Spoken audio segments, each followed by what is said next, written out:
Mi señor Salvador y Guía, como siempre, inicio con la palabra de Dios, Filipenses 4:6. No se inquieten por nada, más bien en toda ocasión, con oración y ruego, presenten sus peticiones a Dios y denle gracia. Y la paz de Dios, que sobrepasa todo entendimiento, cuidará nuestros corazones y pensamientos en Cristo Jesús. Amén. ¿Por qué no lo hizo en Gaza?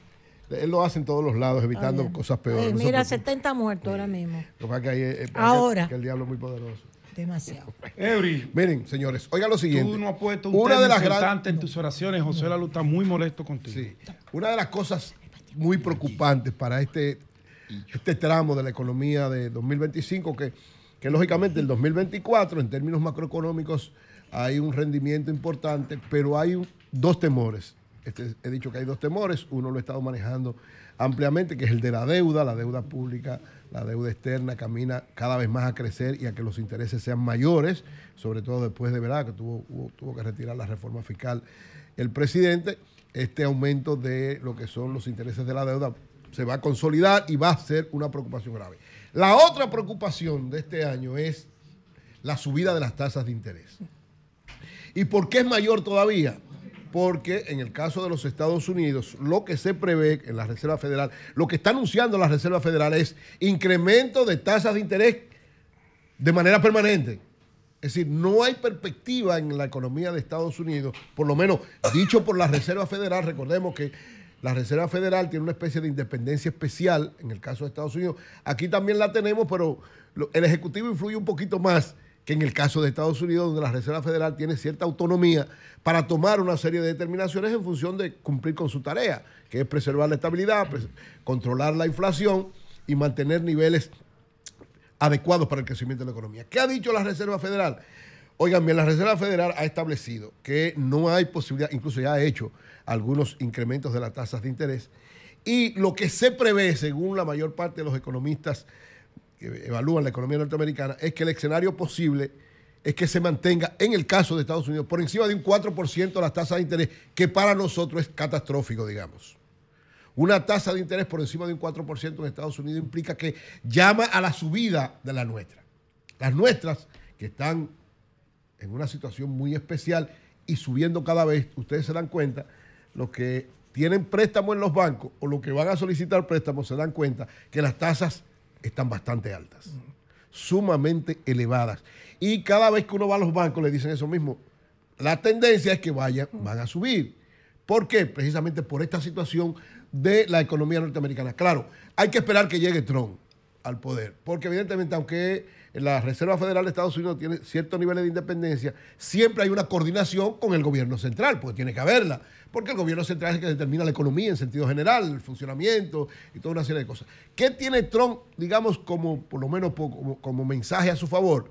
Él está hablando de que quiere desmontar la estructura impositiva de Estados Unidos. Incluso una medida que muchos economistas han dicho que es como una especie de provocación.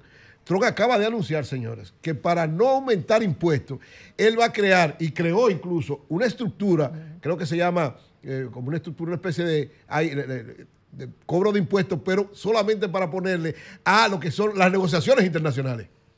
Es decir, para aumentar lo que son los cobros, sobre todo en aduana, los intereses, lo que tienen que ver en aduana, y los aranceles, ¿para qué? Para todos los productos que entren. Entonces, usar ese dinero para compensar el pago de los impuestos de los estadounidenses. Digamos que es una medida, algunos economistas la han llamado como una especie de provocación, porque nadie se había atrevido a tratar de frenar de alguna manera el negocio comercial para solventar de alguna manera lo que es el pago de los impuestos. Por eso digo, hay que esperar a ver cuando ya se instale, sobre todo la estructura económica. Muchas de esas cosas es baba, tú sabes, ¿verdad? No, está bien, estoy diciendo, hay que esperar que llegue. Si China le dice, mira, el 80% de la tierra rara, de la importación de la tierra rara de Estados Unidos es de China. Sí. Aunque China diga, ok, yo te voy a dejar de vender esto ahora. Entiende como tú puedas. ¿Qué va a hacer Trump? No, Estados Unidos no vive un día sin tierra rara. Un día no pero se mueve Estados Unidos sin tierra rara. Otro elemento importante, la mayor parte de los bonos de la reserva. China le dijo, un día no dura Estados Unidos parado sin tierra rara. Un día no dura. No, pero China. oye otro, la mayor parte, oigan otro, la mayor parte de los bonos de la Reserva Federal de Estados Unidos son chinos. Es China que lo tiene. Claro. Si China lo saca, se cae. Es para presionar. Uno sabe que es para presionar. Es un problema de negociación. Ahora, Claro. lo importante es que hay que esperar. O sea, nosotros estamos en una disyuntiva. Nuestras tasas de interés, señores, van a seguir subiendo. Lamentablemente, es una deuda externa y intereses. Los intereses son los dos elementos, las tasas de interés y la reserva de tela, que provocan para la República Dominicana una preocupación y una especie de perturbación. Lógicamente, en el caso para el Banco Central es una situación complicada y difícil porque el banco trata cada vez más de que los intereses bajen, no de que los intereses suban. ¿Qué va a provocar eso también? Tiene otro elemento importante. Como va a aumentar la deuda, de seguro que se van a emitir más bonos soberanos, bonos internos y bonos soberanos. Esto implica que se van a poner más caros. O sea, va a ser un poquito más difícil para la República Dominicana conseguir tasas de interés bajas porque evidentemente esto provoca una subida de las tasas en todos los órdenes, incluido para los bonos soberanos y para los bonos internos que va a plantear de seguro el gobierno dominicano, porque la salida que está buscando para compensar lo que fue el fracaso de la reforma fiscal es aumento de la deuda y cobro de una serie de elementos, como ustedes están viendo, buscando por todos los lados donde pueden conseguir recursos internos. Para este 2024, lógicamente, en términos de tasa de interés, un ambiente sumamente complicado. Para el 25 se prevé que siga de la misma manera. Y aunque hemos tenido un desenvolvimiento macroeconómico de alrededor de un 5% de crecimiento, una inflación controlada alrededor de un 3.3%, la tasa de cambio más o menos controlada, evidentemente que la perturbación del 2025 puede llevar a afectar este asunto. Te pregunto porque la verdad no. En la práctica, la mayoría de esos préstamos que están planificados para este año ya no están identificados en esos mercados, los acreedores, ¿no? No, la mayoría de los que se hicieron para el año pasado, que ya fueron contactados. Pero recuérdate que en función de la situación, de seguro que el gobierno va a tener que emitir en el primer trimestre o en el segundo trimestre nuevos bonos soberanos y bonos internos. Entonces esos bonos soberanos y bonos internos van en función de cómo estén las tasas de interés. Sí. El año pasado conseguimos buenas tasas, eso es verdad.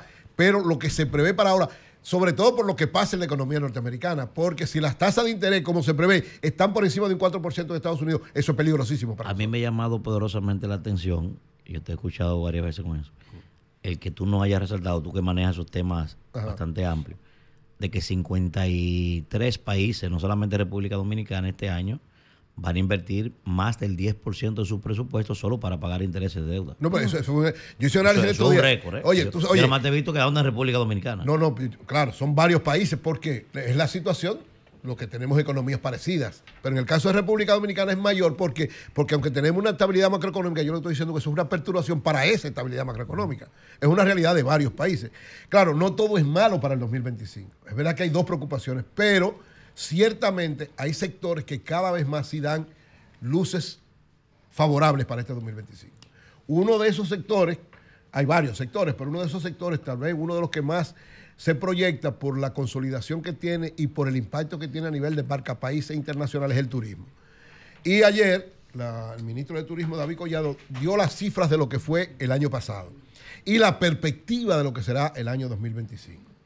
Y lógicamente hay cifras importantes que ya habían sido manejadas, pero más detalladas en función de cuáles son nuestros mercados turísticos y sobre todo de la perspectiva para el 2025.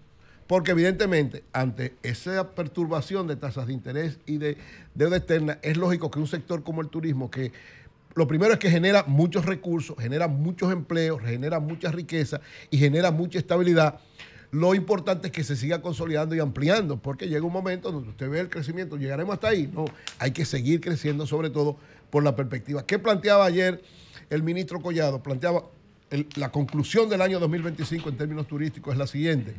Llegaron 8.535.742 visitantes por la vía aérea y 2.656.305 por la vía de cruceros, para un total en el 2024 de 11.192.042 turistas. Eso es un récord histórico, como es lógico, lo hemos estado diciendo. Y el presidente ha dicho que, y lo dijo ayer el propio David también, que la perspectiva del 2025 es superar esa cifra, aunque lo que prevé el ministro es un crecimiento alrededor de un 5 o 6%, el presidente llega un poquito más allá porque el presidente quiere 12.5.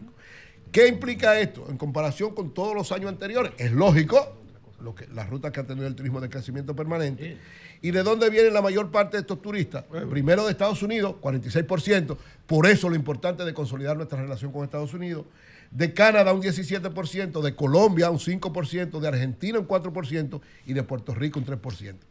Aquí no están computados dos mercados importantes europeos que en caso de que las políticas de Trump lleven de verdad, como, bueno, ojalá que en Israel se logre algo, pero si se logra una cierta estabilidad entre Ucrania y Rusia, son mercados importantes que podrían de nuevo renovarse y llevar. Aquí estamos llegando una cantidad importante tanto de rusos como de ucranianos. Sí, claro, por la guerra se frenó. Casi 200.000 rusos. Pero antes de la guerra. Eurípides, Cabral, y por casualidad tú no te leíste el artículo de Andy de este lunes, que no te he visto mencionándolo, ¿no? Sí, yo lo leí. Okay. Sí, yo lo leí. Lo voy a comentar en un momento. Creo que se le fue el seguro en alguna cosa, pero en sentido general, bueno. Qué casualidad. En sentido general, muy bueno. Bueno, dije la estabilidad macroeconómica, es la destaca.